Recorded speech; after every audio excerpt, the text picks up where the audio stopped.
بيراميدز النهارده بيفوز في الدوري على فاركو 2-0. ماتش كان نزهه بالنسبه لبيراميدز، ماتش سهل جدا.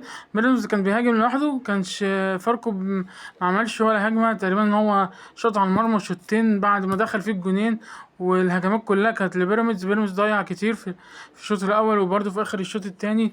كمان حارس المرمى كان غريب في الجون اللي اتلغى ده. الكرة عدت من ايده ودخلت الجون التاني بتاع مصطفى فتحي. الكرة عملت بانت وطلعت دخلت بشكل غريب جدا.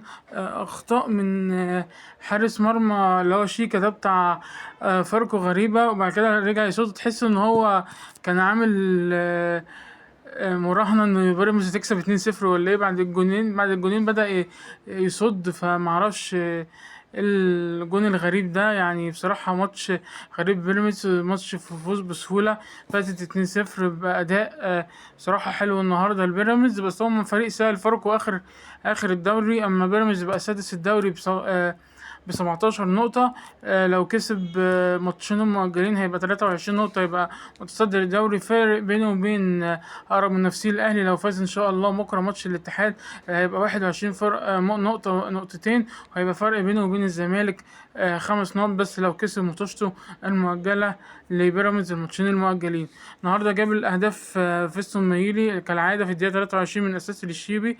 الدويتو ده عامل زي الدويتو بتاع الأهلي زمان، جilberto وفلافيو.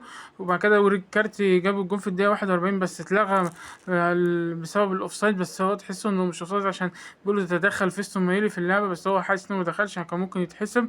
بس خلاص اتلغى. وبعد كده مصطفى فتحي الجون أغرب جون في الحياة اللي جاب ده. خبطت بانتو طلعت من فوق الجون ودخلت غريبة جدا في الدقيقة 50 لمصطفى فتحي.